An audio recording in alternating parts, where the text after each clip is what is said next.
It's bold, it's sculptural, and it might be the most excellent speaker I've ever built.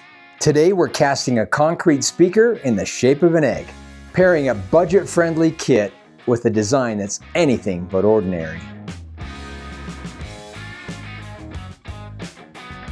Welcome back to Timber West Design, where we talk timber, shade structures, and outdoor living. Why DIY? This is exactly why I like to DIY. You can build something that's not already on the shelf. You get to build something that fits your space, your style, and your budget. The C-Note kit that I got from Parts Express is known for delivering great sound at a budget price. But I wanted to give it a shape and a story that you'd never find in a retail speaker. So here's the thing, when you buy a $500 set of speakers, that retailer purchased that likely for around $250. They got it from a distributor, maybe they paid $175. By the time the manufacturer has enough money to put in a speaker, the components, you're a fraction of what that retail price is. So when you DIY it, most of your money is going into components. So you're just getting a better bang for the buck. Why concrete? It's simple, mass matters. Concrete is incredibly dense and rigid, which helps reduce cabinet vibrations. It lets the drivers do all the work. Plus it's moldable. With 3D printed molds, I can make any shape pretty much that I want. Things that would be almost impossible to do in wood. It's tough, it's quiet, and it lets me be creative. The more inert your cabinet is, the fewer resonant frequencies your cabinet will give off. And that translates to better sound. So why egg shape? Well, for starters, it looks cool, but there's also a sound benefit. Curved surfaces reduce standing waves that a flat panel would give you. Here are the supplies you're going to need for this project. Some Cementol cement mix. You need a scale to weigh it out. You need a weight to mix it. I love this drill mixer. This works really well. After that, you need a mold. You're going to 3D print this mold. You get the files on my website.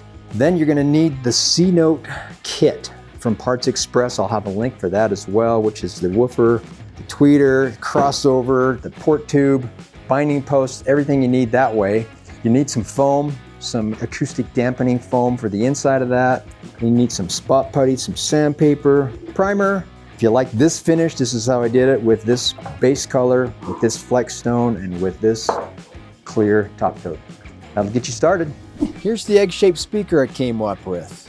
Woofer on the bottom, tweeter on top in this recess, the port tube hole in the back. I really like this look. So what we needed to do is cut it in half, front and a back.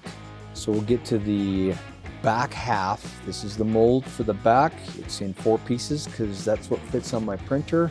These brackets, you'll see here in a minute what those are for. They kind of line themselves up with the inside. Now we'll go to the back inside. It's going to take 2 pieces for that. 2 bolt holes that'll bolt through here. And then we go to the front. That's the front outside, 4 pieces again. This is a little pour funnel that I made. It's gonna, you'll see how that works. And then the front inside, 2 pieces again. They each have 2 holes for bolting, and that's gonna register that to the outside. So this is a lot of parts. We'll send this to the 3D printer and we'll get going. It's very satisfying to have your digital design turn into something 3D. This printer has been busy for the last few days making all these parts, and I can't wait to put this all together. Look at all these parts. The printer has been busy for a few days to make all these pieces. So it's 12 pieces. So we have the back and the front on both, inner and outer on both. So let's start putting this thing together. We have the 4 sections put together. We're gonna mold release in a second here, but the way this works is I have the pucks. This is for the driver for the tweeter. This is the interior. It's going to go in and get bolted like that. This is the thickness of the material. So this is going to go down and create a hole when we cast it. So this will register that. And then this one gets registered here. I have just where the port hole is going to be here. And it's really not enough. So I've got some brackets, and I'll show you in a second how that'll hold this together. So the next step is spray some mold release in here and get a good spray. Take a foam brush and just make sure we are covered well. So I'll spray quite a bit more on parts like this where there's minimal draft. I make sure there's plenty of material there, and we'll just hit everything, go through all the parts, and then we'll final assembly and get ready to pour. On this particular one, I made these special brackets to kind of keep it, because there's only these 2 bolts here holding it. So I've added these brackets just to help line things up. This has the 4 bolts and this is plenty stiff, so that's not going anywhere. And then I 3D printed this little spout that just goes on the edge, because this is a little bit tight for pouring. It's going to kind of spill out, so that's going to be helpful. So it is time to mix some concrete. I'll see you in a minute. Let's see how it works. I think it's going to actually work really well. Save a big mess. Let's tap it a little bit. That'll probably even it out. Yeah, that's working good. And I'll just keep babying it in there until we are done. Okay, I think we're slightly low. You know, I'm going to just shim this side a little bit up here, get it even, and we'll get on to the next one. So what I'm doing now is I'd rather it be a little over than under, because as it cures, I'm going to take a trowel and I'll just blend it right off to the edge. So that way I know I'm for sure not short, and let this kick for about 5 or 10 minutes and I'll tool it so it's perfectly flat with this edge, and then I think we'll be good to go. I've trimmed the excess off. It's flush with the edge of the 2 molds. This is going to be nice and flat, and it's going to align really nicely to the other side. On the next one, I'm so loving this little funnel. This makes my life so much easier. Okay. Oop, we're getting there. Let's get this thing tapped. That worked out really well last time. So I'm going to pull this off, and I'll just add it by hand for this little bit of a low spot. So like I said on the other one, we'll tool this in about 5-10 minutes is all it takes to start setting up enough where you can just take a putty knife, scrape it till it's nice and even on both sides, and ready to roll. A quick reminder, at Timber West Design, we custom build timber pergolas and pavilions, and we ship them anywhere in the continental US. These aren't prefabbed kits. Every structure is made to order and designed to match your space. Head over to timberwestdesign.com, where you can set up a free consultation with me to design your ultimate outdoor space. Okay, we've had plenty of time for these to cure. It is time to undo bolts and see what this thing looks like. I am really excited for this one. So I'm going to undo all the bolts and we'll start demolding. All right, it's time to pop this middle. Ooh, look at that. The front, these just popped right out. These are pulled really easy. Nice and clean on the inside. Okay, so this comes off easy. This comes off. We're stuck a little bit in this spot. There we go. All right, that is amazing. I love it. There we go, it's coming. There it is. Ooh, in one piece. Beautiful. This is very cool. So this is gonna go like this. This will bond on like this. And we're gonna have speakers soon. So I'm gonna cast the next set so we have a pair, and I'll see you in a little while. I wiped all these insides out with a paper towel, a damp paper towel. You wanna make sure it's really clean for the foam to stick. So the next step, I make these paper templates that fit in here and go like that. So you kind of cut your foam, because this, obviously with this shape, we can't do it in one piece, so we got to do it in strips. So I'm gonna just stick that in there and just work my way around, get everything covered. I'll go ahead and just cover the holes and cut those out after. But that's the next step. We'll get that going and I'll see you at that point. So the foam that I put in here is this 3/4 inch. It's a 3 layers, so you have 3 densities of foam. Helps with the sound.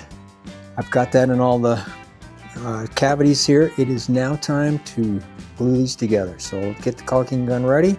I'm bonding these together with this Loctite PL Max Premium. I'm just gonna put a good solid bead all the way around. I think that size of bead should be good. So we'll find out in a minute when we squish them together. Kind of squish it. I'm gonna just move it a little bit side to side, just kind of work it in. Okay. I think that looks good. It'll set up, I'll trim off the excess and we'll get to the other side. This takes like 24 to 48 hours. we'll come back to it and take it to the next step. It's been a couple of days. The glue is plenty dry. So next step is get these ready for priming. We're going to sand the parting lines. We're going to sand the seam here, just anywhere it needs some attention. We'll use some folded up sandpaper. We'll use a block, maybe an angle grinder occasionally, depending on what we have going on. So we're going to just start sanding, get going, and I'll see you when it's time to prime. When we do a prime job, I want to do a first layer that's semi-light. We're going to go around the whole thing. And then after that, first layer flashes off, then I'm going to really start loading, and I'm maybe going to go probably 2 more fairly heavy layers. Try to fill in some of the minor imperfections with the primer, but just get it as pretty much as thick as you can without really getting runs. The primer's dry, so what we're going to do is take some Bondo spot putty. I like to use a gloved finger, and we're just going to smear on some of the areas that need some attention. And on this particular one, there's a lot that needs attention. So we're gonna have a fair amount of spot putty. Just gonna go through the parting line, mainly the parting line, and just whatever else I see that would be a little bit of a flaw. We'll hit this with the spot putty. I'll let it dry for a couple hours, and then we'll take 150 grit sandpaper, sand it all down. Depending on how it looks, I might have it ready for paint, or I might throw another coat of primer, just depends. We'll see at that point. The primer and spot putty are dry, it's time to sand. I have 150 grit sandpaper. Now I've done this a couple of ways, so you can choose which way. You can just sand the primer. Sometimes it's a little hard to see low spots. So another way to do it is you put a guide coat on. It's just a fog, a light black layer or dark layer. And when you sand it, the low spots stay dark. And then you can kind of see where you are as far as having it smooth or not. So we're gonna get this whole thing sanded, and we're getting close to the paint job. Here is what the egg looks like with the base color painted on there. Kind of like the primer, a light first layer, go back over on a second layer, just another light layer. Doesn't have to be too heavy, just enough to cover the primer. On the first layer of the Flex Stone paint, you don't want to go very heavy, just a light covering, go through. You can just visually see, and you're not trying to load it and get the full coverage in one coat. So just do a first base layer, fairly light, and then we'll get to the second layer. I usually let the first layer dry for at least 30 minutes or so, and now we come back. We're going to go a little heavier on the second layer. This is your visual layer, so you're going to fog it on and get it to the point where you like that look. So just go around, look at it, look for low spots or thin spots, and just make sure you're covered well. Quality sleep is the foundation of our health. It influences how we think, feel, and perform. When we sleep well, we enjoy more energy and focus, stronger immune system, improved mood and mental clarity, greater resilience to stress. Imagine sleeping like a baby every night. Think what your life would be like if you could sleep deeper, stay asleep longer, and wake up feeling fully refreshed and rejuvenated every day. With Newcom's proven sleep protocol, you can enjoy the best sleep of your life with ease. The next step is installing the binding post. We've got the holes in the back here, so it's just a matter of putting that in, reaching from the inside, putting the nut in, and secure them in place.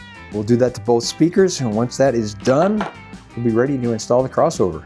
Okay, Papa, it's time to put in the crossover. All right, let's put it in. These connectors that go over this threaded part of the binding post, put the nuts on, and get that all secure. It's time to install the port tube. It has screw holes on here, but it's a little difficult with this small flange, so I'm just going to do a hot glue gun and just run a bead around the edge here on this flange, and then poke it in the hole, just like so. And we'll let that for a minute till it cools off. To the other side, and it's almost time to install the drivers. It's time to solder the wires to the speaker terminals.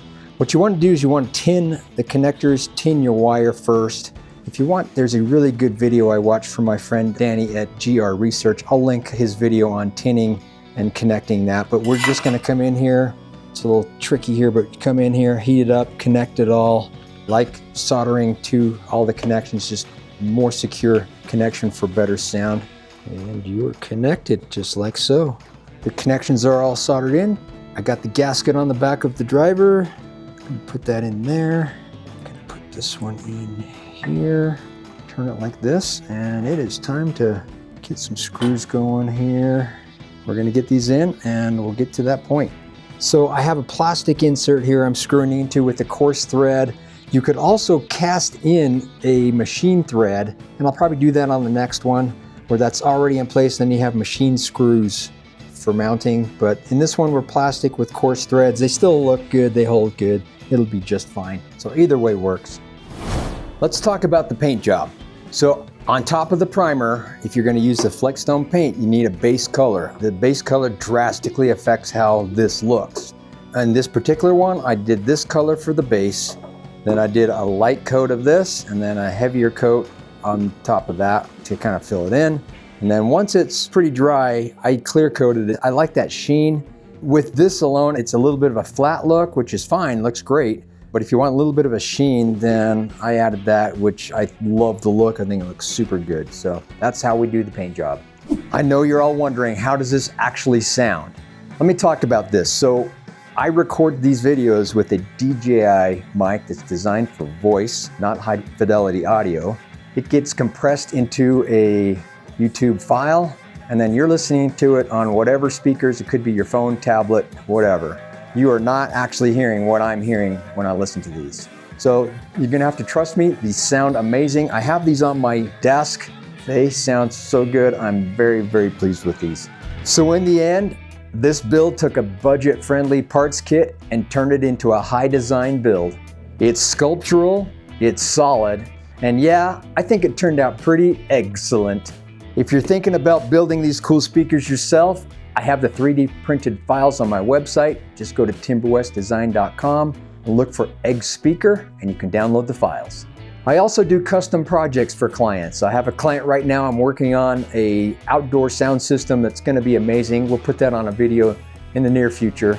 Thanks for watching. I'm Steve with Timber West Design, and I'll see you next time.